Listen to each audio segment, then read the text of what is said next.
Hello दोस्तों, मैं विकास आपके अपने यूट्यूब चैनल विकास ऑनलाइन एजुकेशन में स्वागत करता हूं। तो चलिए आज हम लोग एक शानदार जानदार और एक जबरदस्त सेशन देखते हैं जो कि होगी क्लास 10 के एनसीईआरटी के ट्राइंगल चैप्टर के क्वेश्चनों पर आधारित। तो चलिए आज का सेशन को हम लोग स्टार्ट करते हैं और देखते हैं कि कैसे इस क्वेश्चनों को सॉल्व किया जा सकता है। तो देखिए हम लोग के सामने फर्स्ट क्वेश्चन आ चुका है, आज का सेशन का फर्स्ट क्वेश्चन आ चुका है और देखते हैं कि इस टाइप के क्वेश्चनों को कैसे सॉल्व किया जा सकता है। देखिए आकृति 6.21 यहाँ पे फिगर नहीं ड्रॉ किया हुआ है, लेकिन एनसीईआरटी बुक में जैसा फिगर है उसी टाइप से हम लोग फिगर को ड्रॉ कर लेते हैं। ठीक है, तो चलिए पहले हम लोग क्या करते हैं, फिगर को ड्रॉ कर लेते हैं। ठीक है, देखिए इस टाइप से हम लोग के सामने में कुछ यहाँ पे फिगर को हम लोग ड्रॉ कर लेते हैं। ओके ना, नाम दे देते हैं जैसा कि यहाँ पे एनसीईआरटी बुक में दे के रखा हुआ है। ओके, चलिए इसके अंदर में और एक ट्रायंगल को बनाते हैं। ठीक है, और एक ट्रायंगल को यहाँ पे बनाते हैं हम लोग। चलिए यहां से एक ट्रायंगल बन जाता है। ठीक है, कुछ इस तरीके से ध्यान से देखिएगा।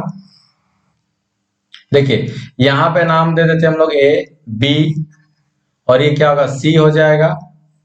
ठीक है, और ये क्या हो जाएगा ओ हो जाएगा। चलिए यहाँ पे अब दे के क्या रखा हुआ उसको देखते हैं। यहाँ पे समांतर है, ए बी समांतर है पी क्यू के साथ में। ठीक है, यहाँ पे क्वेश्चन क्या देख के रखा हुआ है, क्वेश्चन में यहाँ पे है दिया है। ठीक है, ये है यहाँ पे ए बी समांतर पी क्यू। ओके, देखिए ये वाला लाइन ए बी सी में ए बी लाइन और पी क्यू आर में पी क्यू लाइन दोनों समांतर है। उसके बाद क्या बोल रहा है, एसी समांतर, एसी समांतर कौन होगा पी आर। ठीक है, तो इसको भी हम लोग यहाँ से लिख लेते हैं। ओके ना, चलिए यहाँ तो समझ में आ गया। तो क्या सिद्ध करना है, यहां से क्या सिद्ध करना है हम लोग को, सिद्ध करें। ठीक है, तो हम लोग को यहाँ से बीसी समांतर क्यू आर, तो हम लोग क्या करना होगा, बीसी समांतर क्यू आर को सिद्ध यहाँ से करना है। ठीक है, बीसी, ठीक है बीसी समांतर क्यू आर। चलिए कुछ भी बड़ी बात नहीं है, इसको हम लोग सिद्ध कर देते हैं, कुछ भी बड़ी बात यहाँ पे नहीं है। देखिए सबसे पहला बात क्या है कि ए बी समांतर पी क्यू है ना। देखिए किधर है, लेफ्ट साइड में है ना, तो लेफ्ट साइड वाले त्रिभुज पे हम लोग काम करेंगे। ध्यान दीजिएगा, ए बी समांतर पी क्यू, तो अभी हम लोग किस त्रिभुज में काम करेंगे, पी ओ क्यू त्रिभुज में यहाँ पे काम करेंगे। ठीक है, तो चलिए इसमें हम लोग इसको लिख लेते हैं। ठीक है, पी ओ क्यू त्रिभुज में, तो यहाँ पे कौन कौन समांतर है, ए बी समांतर है पी क्यू के साथ में। यहाँ पे हो जाएगा ए बी समांतर पी क्यू। ये कहां से आया भाई, ये दिया हुआ है। कहां से दिया हुआ है, क्वेश्चन में दिया हुआ है। ठीक है, अब एक बात यहाँ पे समझने वाली बात है, इसको हम थोड़ा और डिटेल्स में समझाना चाहेंगे। जैसे कि यहाँ पे हम लोग का क्या हो जाएगा, इसको हम थोड़ा डिटेल्स में समझाना चाहेंगे। ये हो जाएगा ओ, ठीक है, यहां से हो जाएगा पी, और ये वाला क्या हो जाएगा, यहाँ से ये हो जाता है क्यू। ठीक है, और ये वाला पोर्शन हो जाता है ए, और ये हो जाएगा बी। देखिएगा ए बी समांतर पी क्यू है ना, है कि नहीं, यही चीज है ना। तो जब इस तरीके कंडीशन आता है, जैसा कि आप लोग भी जानते हैं थ्योरम 6.1, ठीक है, जो कि थेल्स थ्योरम के नाम से जाना जाता है। तो वहां पे जब इस टाइप से समांतर दो रेखा हो जाता है, किसी भी त्रिभुज का दो भाग आपस में समांतर हो जाता है, ठीक है, मध्य बिंदु को मिलाने वाली रेखा तीसरी भुजा के समांतर हो जाती है, तो क्या हो जाएगा, ओ ए बाई ए पी और O B by B Q होगा ना। आई बात समझ में आता है। तो हम लोग भी क्या करेंगे, ओ ए, ठीक है, ओ ए, ध्यान दीजिएगा इधर, ओ ए बाई, ठीक है, ए पी इक्वल टू, यहाँ क्या हो जाएगा, O B by B Q, O B by, यहां से क्या हो जाएगा, बी क्यू। ये कहां से आया, कहां से आता है ये आ जाता है थेल्स थ्योरम से, प्रमेय, जिसके हिंदी में आप लोग बोलते हैं, और नहीं तो 6.1 के भी नाम से इस थ्योरम को जाना जाता है। यहां तक कोई दिक्कत, समीकरण कर लेते हैं इसको 1। इसी प्रकार, ठीक है, इसी प्रकार ध्यान दीजिएगा कौन सा त्रिभुज में काम करेंगे। अब लेफ्ट साइड में काम कर रहे थे, अब राइट साइड में काम करेंगे दाहिने तरफ। यहाँ पे क्या दे के रखा हुआ है, AC समांतर है PR के साथ में, है ना। तो अभी त्रिभुज किस में काम करेंगे, त्रिभुज काम करेंगे POR में, ठीक है। चलिए ओके, यहाँ पे क्या हो जाएगा, AC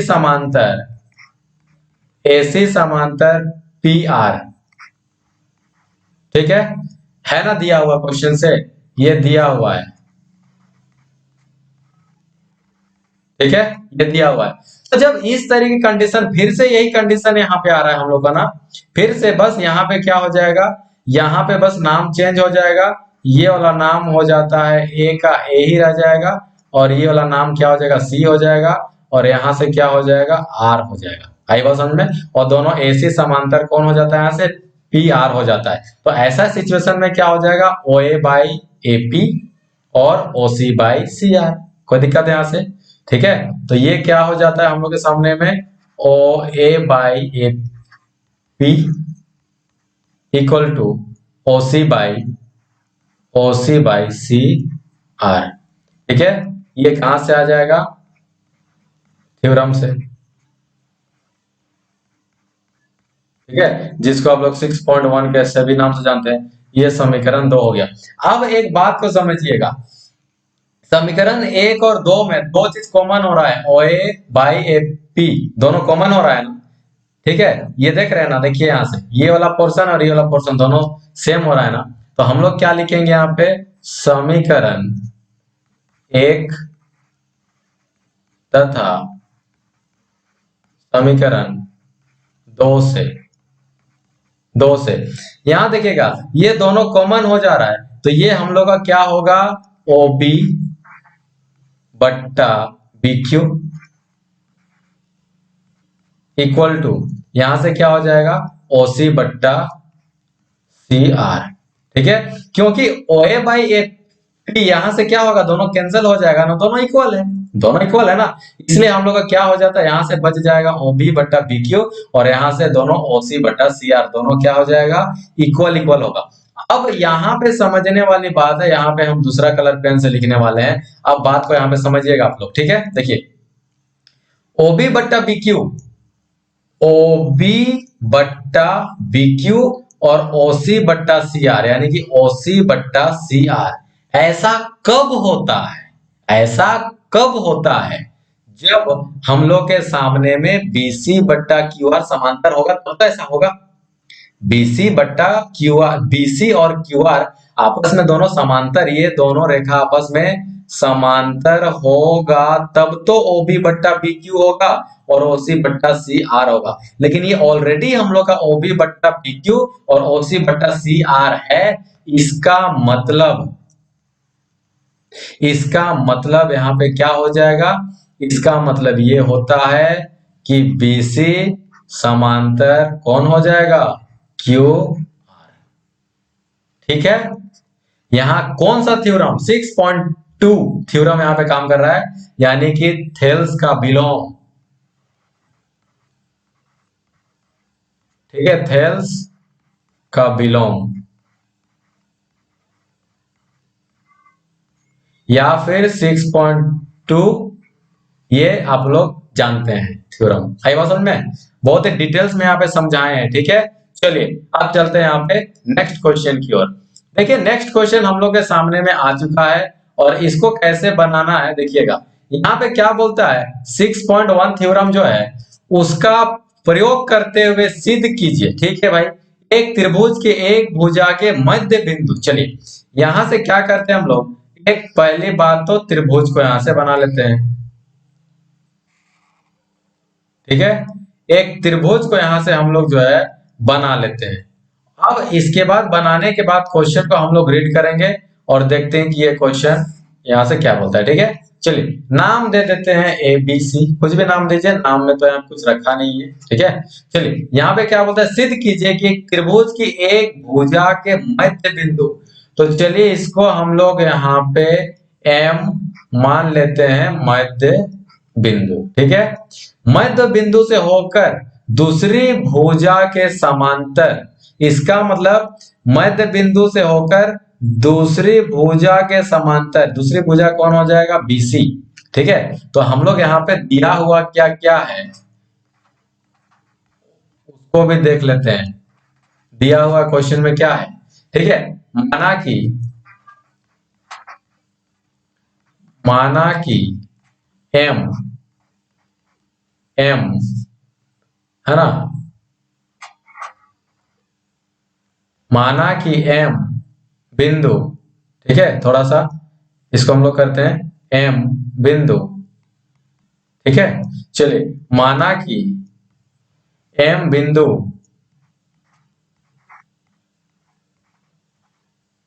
बिंदु यहां पे क्या हो जाएगा, त्रिभुज एबीसी के भुजा भुजा एबी का क्या है, मध्य बिंदु है, मध्य बिंदु है। यहां पे मध्य बिंदु दे के रखा हुआ है लेकिन नाम नहीं दिया हुआ, इसलिए हम एम को क्या कर लिए, मान लिए। ठीक है, चलिए, और क्या दे के रखा हुआ है, होकर दूसरी भुजा के समांतर, दूसरी भुजा के समांतर का मतलब यहाँ पे क्या हो जाएगा, एम एन, यानी कि एम एन, ठीक है, समांतर हो जाएगा किसका, बीसी का। ठीक है, एम एन समांतर किसका हो जाएगा, बीसी का। आई बात समझ में, यानी कि यहाँ पे एम एन जो है बीसी का क्या हो जाएगा, यहां से समांतर हो जाएगा। ये क्वेश्चन में ऑलरेडी देके रखा हुआ है। यहां तक बात समझ में आ गया, फिर से देखते हैं। एक त्रिभुज की एक मध्य भुजा, एक भुजा के मध्य बिंदु, एक भुजा के मध्य बिंदु से होकर दूसरी भुजा के समांतर, दूसरी भुजा के समांतर खींची गई रेखा तीसरी भुजा को समद्विभाजित करती है, यानी तीसरी भुजा कौन हो जाएगा, एसी, इसको यहाँ पे समद्विभाजित करती है। यही सिद्ध करना है, देखिएगा यहाँ पे सिद्ध करें, सिद्ध करें। ठीक है, क्या सिद्ध करना है, ए एन बराबर एन सी। हम ए एन बराबर एन सी क्यों लिख रहे हैं, क्योंकि समान समान इक्वल इक्वल में डिवाइड करेगा तो यही ना होगा। अगर एम एन रेखा एसी को समद्विभाजित करेगा तो ए एन और सी एन दोनों इक्वल होगा कि नहीं होगा, होगा ना। तो यही चीज हम यहाँ पे लिखे हैं। चलिए, कुछ दिक्कत वाली बात नहीं है, बहुत ही इजी से हम लोग इसको सॉल्व करेंगे। ठीक है, चलिए, यहाँ पे बहुत ही इजी से हम लोग सॉल्व करेंगे इसको।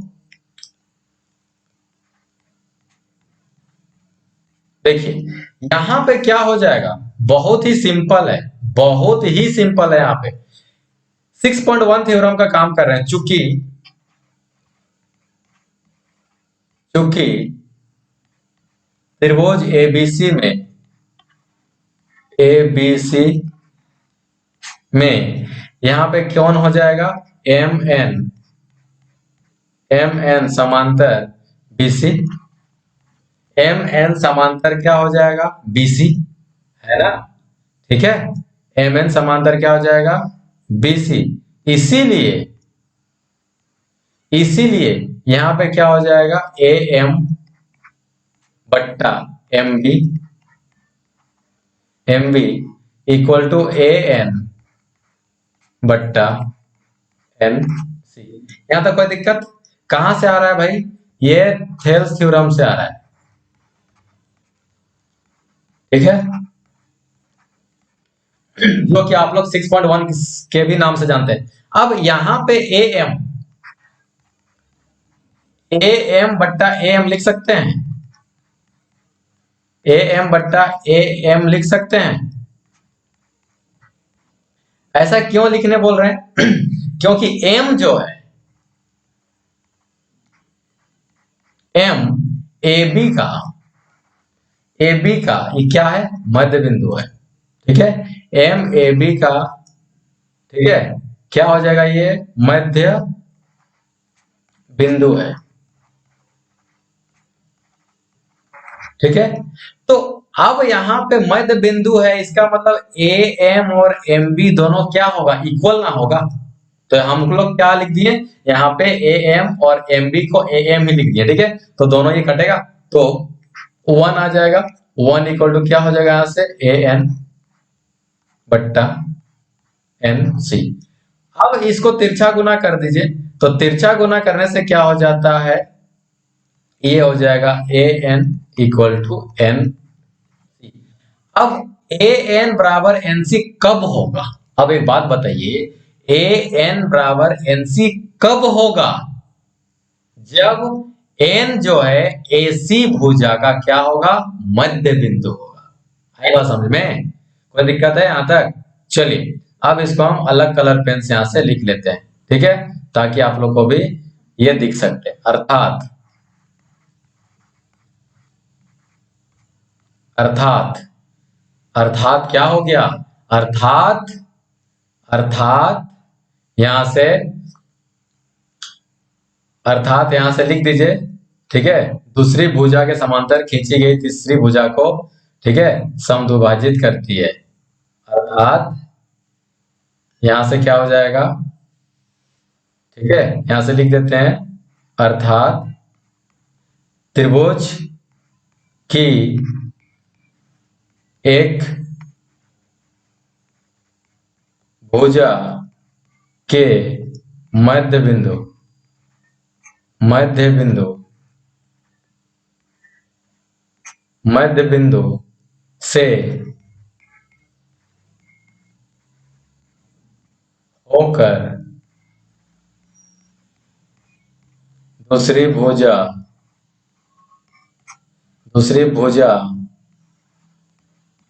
के समांतर खींची गई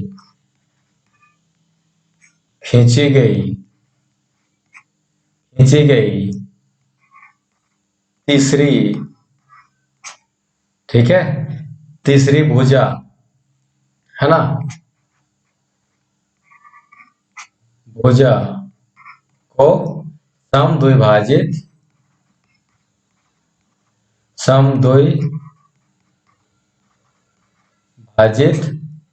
करती है। आई बात समझ में, करती है, ठीक है। राइटिंग पे थोड़ा सा देख लीजिएगा, क्योंकि मेरा राइटिंग जो है उतना अच्छा नहीं है। चलिए ये हो गया हम लोग का साबित, हो गया ना।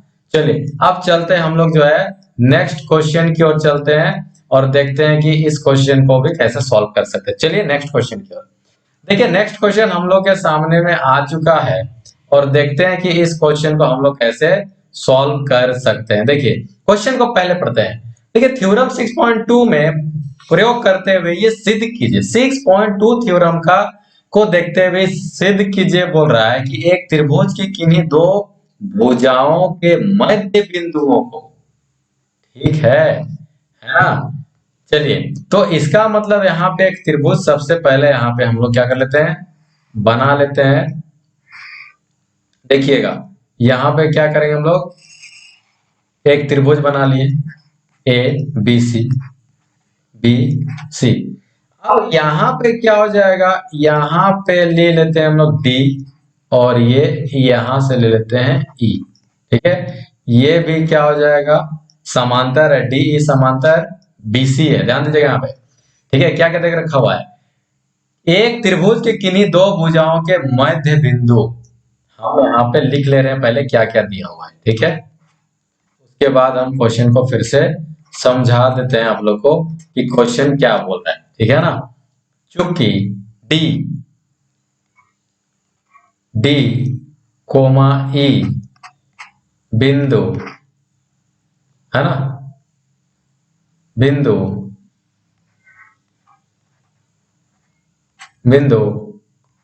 क्रमशः भुजा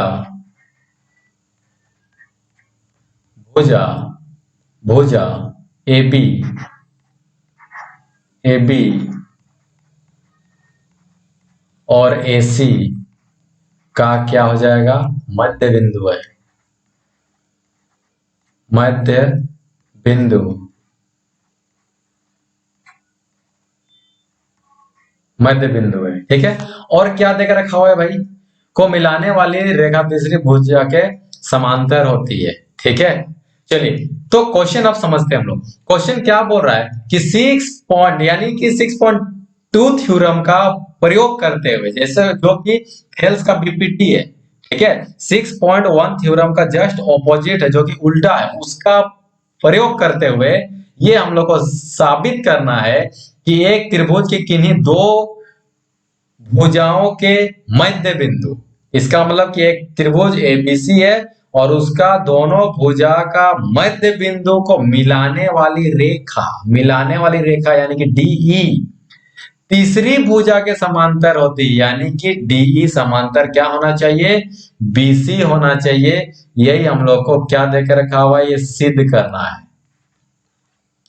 सिद्ध करें, ठीक है।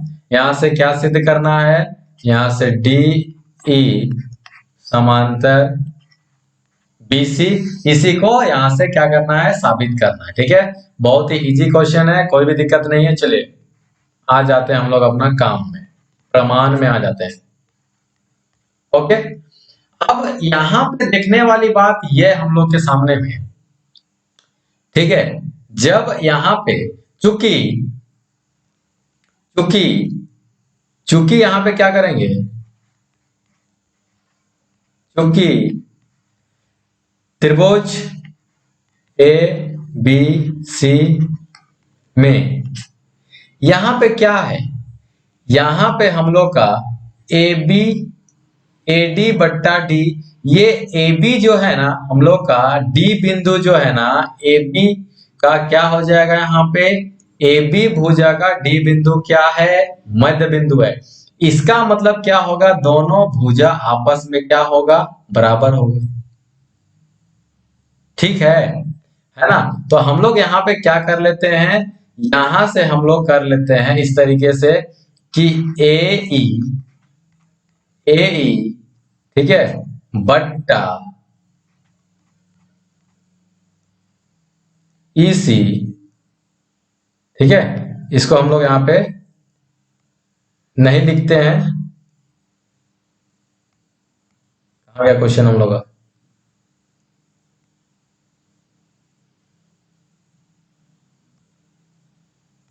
एक जरा सा,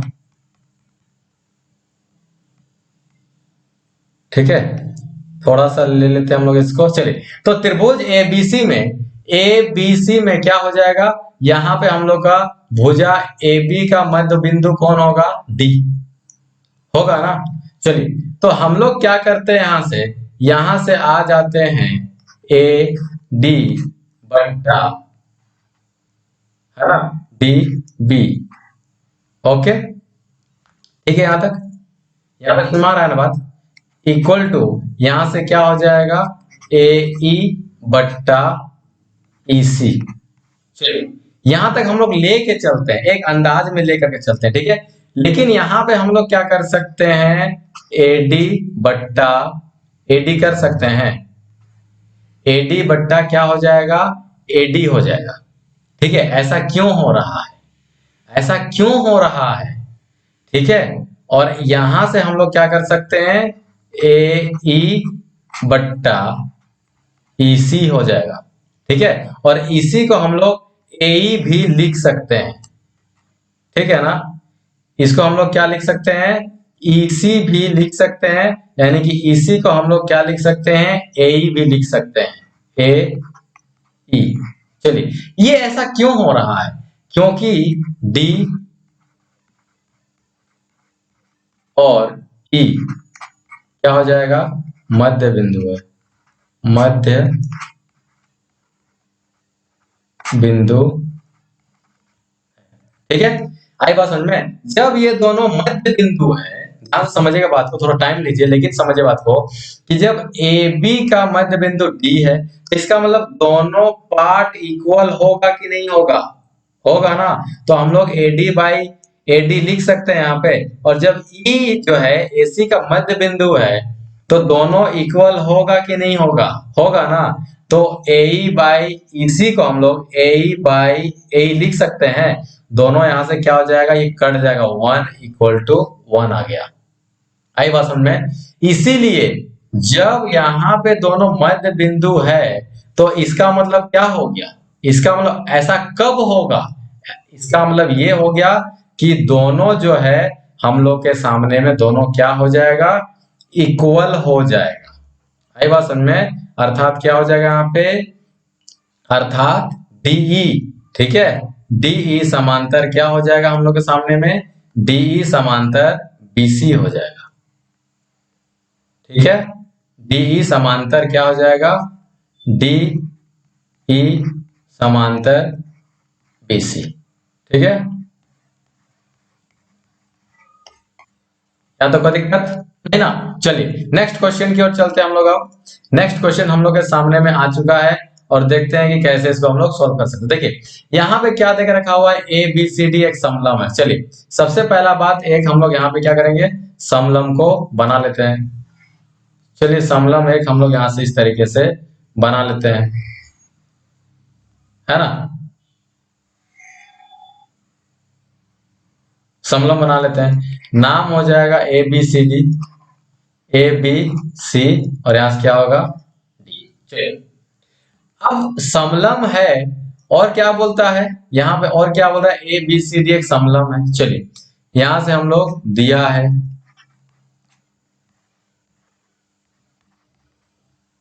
ओके, ABCD एक समलम है, समलम है। तो जब समलम है इसका मतलब आप लोग जानते हैं कि ये वाला पार्ट यानी AB समांतर DC हो जाता है, AB समांतर DC हो जाता है तथा इसके विकर्ण, चलिए इसको विकर्ण भी यहाँ पे हम लोग खींच लेते हैं। थोड़ा सा इसका टेढ़ा हो गया, इसको हम लोग यहाँ से इरेज कर लेते हैं, ठीक है, और उसके बाद फिर इसको हम लोग सही कर देते हैं। चलिए ये हो गया इरेज और यहाँ से हो गया पेन चूज, ठीक है, ये हो गया, थोड़ा सपोर्ट कीजिएगा, ये रहा इसका। चलिए हो गया। विकर्ण कहां पर मिलेगा, O बिंदु पर मिलेगा, ठीक है। प्रतिच्छेद करते हैं, दर्शाइए, ठीक है, दर्शाइए, क्या करना है, इसको सिद्ध करना है, ठीक है ना। ये क्या हो जाएगा, सिद्ध करें, सिद्ध करें। यहां से क्या सिद्ध करना है भाई, AO by BO equal to CO by DO। AO by BO and क्या है, CO बाई DO। यो इसको क्या करना है, सिद्ध करना है, साबित करना है। आई बात समझ में। एक समलम है, समलम का विपरीत यहाँ पे क्या होगा, AB और DC दोनों समांतर है और इसका विकर्ण जो है O पर प्रतिच्छेद करता है। तो हम लोग को क्या सिद्ध करना है, AO बट्टा BO इक्वल टू CO बट्टा DO। कोई दिक्कत है यहाँ तक। चलिए अब आते हैं हम लोग यहाँ पे, बिना रचना का ये क्वेश्चन जो है नहीं बनेगा। यहाँ पे हम लोग क्या कर लेते हैं, रचना कर लेते हैं, ठीक है। चलिए यहाँ पे हम लोग क्या करेंगे, इसको एक रचना कर लेते हैं, EO, ठीक है, रचना।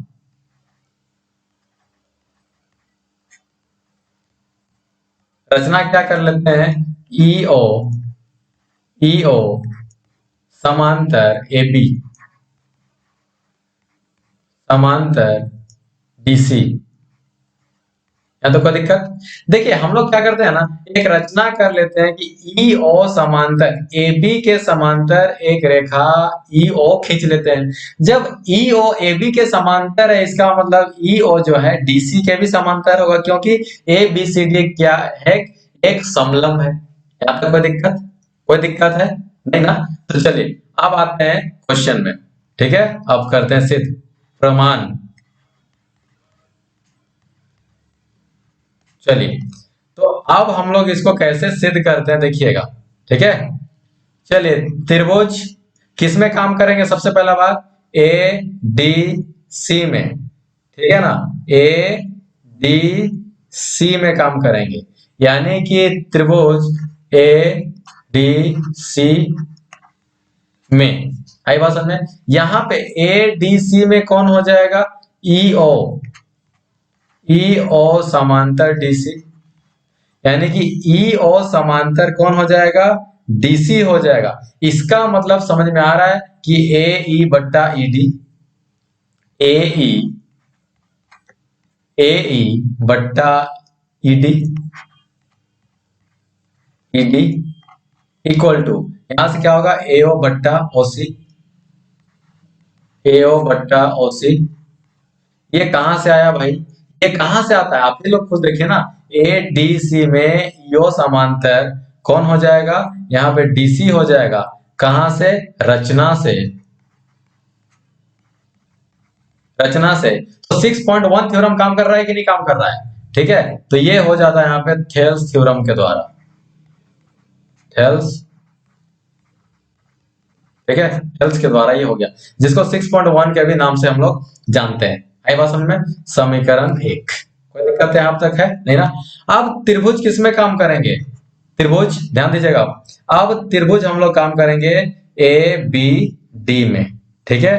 अब त्रिभुज किस में काम करेंगे, ए बी डी में, ठीक है। अब किस में काम करेंगे, ए बी डी में। यहां कौन कौन समांतर हो जाएगा, ए बी समांतर यो हो जाएगा, ए बी समांतर ई ओ। कहां से, रचना से, रचना से। या तो कोई दिक्कत, जब इस तरीके का कंडीशन यहां पे आ जाता है तो फिर से क्या होगा, ए ई बट्टा ई डी होगा कि नहीं होगा, थेल्स थ्योरम काम कर रहा है ना। ए ई बट्टा ई डी, ए ई बट्टा ई डी, ठीक है, इक्वल टू, यहां से कौन होगा, किस त्रिभुज में काम कर रहे हैं, एबीडी में, तो बीओ बट्टा ओडी, ठीक है, बीओ बट्टा ओडी, ठीक है। ये कहां से आया भाई, ये थेल्स थ्योरम से आया,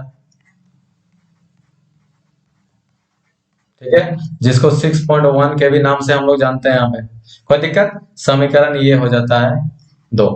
अब यहां से देखिएगा एक चीज कॉमन हो रहा है, ए ई बट्टा ई डी ए ओ बट्टा ओसी के बराबर है, और दूसरा समीकरण में ए ई बट्टा ई डी बीओ बट्टा ओडी के बराबर है। इसका मतलब क्या हो गया, समीकरण 1 तथा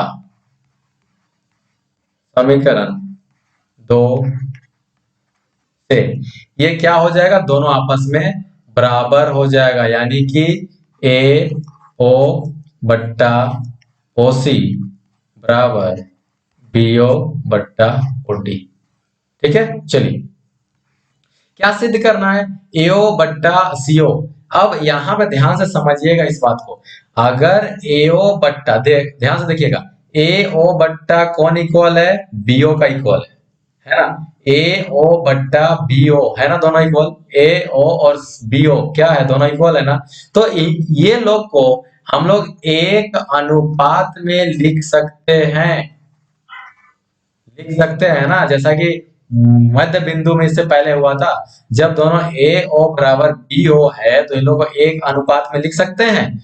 और यहां से क्या हो जाएगा, यहां से ओसी और ओडी दोनों आपस में इक्वल है ना, इक्वल है ना, तो इन लोगों को भी हम लोग एक अनुपात में लिख सकते हैं, सीओ बट्टा डीओ। कोई दिक्कत, किसी भी तरीके कोई दिक्कत नहीं ना।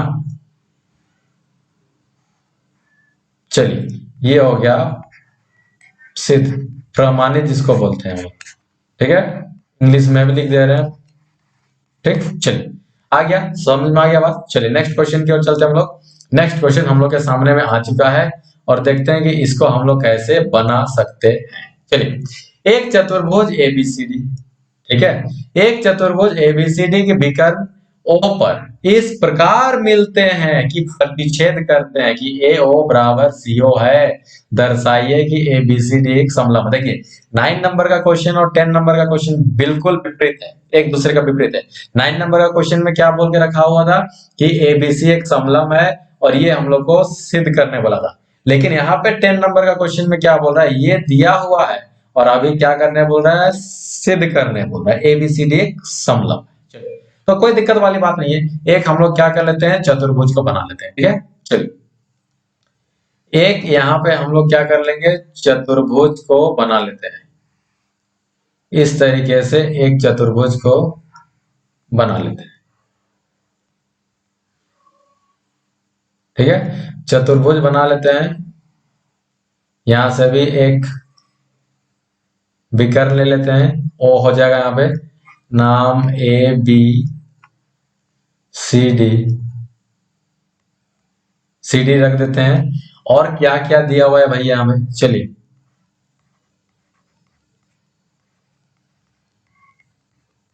दिया हुआ है। यहां से क्या दे के रखा हुआ है, दे के रखा हुआ है कि AO बट्टा BO इक्वल टू CO बट्टा DO, ठीक है।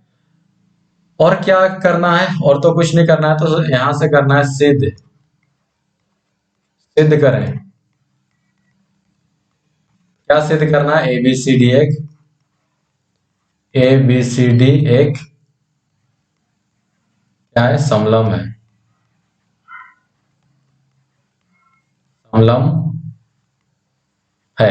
इसका मतलब क्या हो गया, इसका मतलब ये हो गया कि AB समांतर DC, यानी कि AB और DC आपस में क्या होना चाहिए, समांतर होना चाहिए। कोई दिक्कत है यहां तक, चलिए।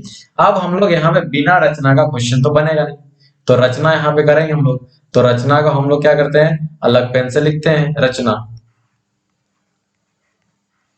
रचना यहाँ पे क्या करेंगे, यहाँ पे जो है हम लोग का EO, जैसा कि हम लोग पिछला क्वेश्चन में बनाए थे, EO, EO समांतर DC, ठीक है। EO, EO समांतर DC खींचे, खींचे, ठीक है। चलिए अब आ जाते हैं, हम लोग अपना काम करेंगे, ठीक है। इसको हम ले लेते हैं यहां से, है ना, प्रमाण।